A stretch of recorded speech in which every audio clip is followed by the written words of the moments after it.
সাধারণ মানুষ নির্বাচন নিয়ে খুব বেশি বুঝে না, ভাবেও না। সাধারণ মানুষকে আসলে গুরুত্বও দেওয়া হয়নি কখনো বিগত ৭১ পরবর্তীতে। তো তারা এখন কিন্তু মোটামুটি গুরুত্ব পাচ্ছে। তারা এখন যে রাষ্ট্রের যে মালিকানার যে বিষয়টা, এই বিষয়টা তাদের কাছে পৌঁছেছে এবং তাদের উদ্বুদ্ধ করার চেষ্টা করা হচ্ছে। তারা বেশ খানিকটা সচেতন। তো নির্বাচনের যে বিষয়টা নিয়ে অনেক বেশি কথা হচ্ছে, সেটা আসলে রাজনৈতিক দলগুলোই করছে। তারা নিজেদের আম এই ৫ই আগস্টের পরবর্তীতে সাধারণ মানুষ চাইছে যে একটা সংস্কার হোক। যাতে করে এরপরে যেন কোনোভাবেই জনাব শামীম, আপনার কাছে ফ্যাসিস্ট প্রথমেই জানতে চাইবো, আজকে আমাদের যে বিষয়টি আমরা নির্ধারণ করেছি সেটি হচ্ছে সংস্কার কমিশনের যে সুপারিশ ও এই ব্যাপারে রাজনৈতিক যে দলগুলো রয়েছে তাদের ইচ্ছে শক্তি। এবং সেই হিসেবে যদি প্রথমে আপনার কাছে যদি প্রশ্ন করি, বাংলাদেশে কিন্তু বর্তমানে একটি নির্বাচন নিয়ে কিন্তু একটি সবার মাঝে কিন্তু তরুণ থেকে বুড়ো সবার মাঝে কিন্তু একটি আলাদা রকমের উত্তেজনা কাজ করছে।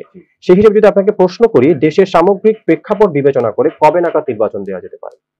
নির্বাচনের যে বিষয়টা, যে আপনাকে একটা বিষয় মাথায় রাখতে হবে যে বিগত ফ্যাসিস্ট আমলে, আমার জায়গা থেকে আমি এটা বলছি, বিগত ফ্যাসিস্ট আমলে যে নির্বাচনগুলো হয়েছিল সেগুলো রাতের ভোটের নির্বাচন। এবং ২৪-এর নির্বাচনের পরে আমরা খেয়াল করেছি যে রাজনৈতিক দলগুলো ছিল তারা একেবারে ঝিমিয়ে পড়েছিল।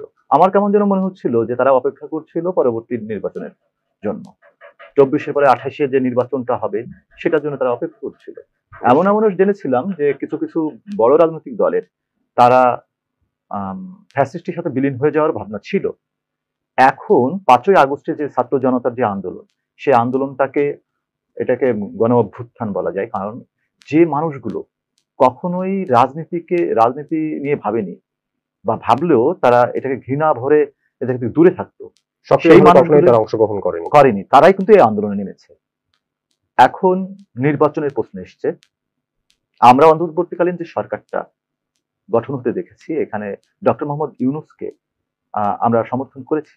আমরা যারা দীর্ঘদিন ধরে বিপ্লবের সাথে ছিলাম, এই আন্দোলনের সাথে ছিলাম, ফ্যাসিবাদ বিরোধী, ভারতীয় আগ্রাসন বিরোধী আন্দোলনে ছিলাম, তারা কিন্তু আমরা ভরসা করি ডক্টর মোহাম্মদ ইউনূসের উপর। সাধারণ মানুষ চাইছে আসলে, সাধারণ মানুষ নির্বাচন নিয়ে খুব বেশি বুঝে না, ভাবেও না। সাধারণ মানুষকে আসলে গুরুত্বও দেওয়া হয়নি কখনো বিগত ৭১ পরবর্তীতে। তো তারা এখন কিন্তু মোটামুটি গুরুত্ব পাচ্ছে। তারা এখন যে রাষ্ট্রের যে মালিকানার যে বিষয়টা, এই বিষয়টা তাদের কাছে পৌঁছেছে এবং তাদের উদ্বুদ্ধ করার চেষ্টা করা হচ্ছে। তারা বেশ খানিকটা সচেতন। তো নির্বাচনের যে বিষয়টা নিয়ে অনেক বেশি কথা হচ্ছে, সেটা আসলে রাজনৈতিক দলগুলোই করছে। তারা নিজেদের আম এই ৫ই আগস্টের পরবর্তীতে সাধারণ মানুষ চাইছে যে একটা সংস্কার হোক। যাতে করে এরপরে যেন কোনোভাবেই ফ্যাসিস্ট হয়ে উঠতে কেউ না পারে। তার জন্য যথাযথ সংস্কার এবং আইনের প্রয়োগ, আইন তৈরি, এইগুলো দরকার। তো সাধারণ মানুষের যে আমি তৃণমূল পর্যায়ে দেখেছি, আহ, কোন একটা দলেও আছে কিন্তু তৃণমূলে তারাও চাইছে যে নির্বাচন তখনই হোক যখন তারা একটু নির্ভর থাকতে পারে কি অবশ্যই। যে সংস্কারগুলো হবে সেগুলো জেনে যে না, এর পরবর্তী নির্বাচন হলে যেন কখনোই ফ্যাসিস্টের মতন হয়ে উঠতে না পারে।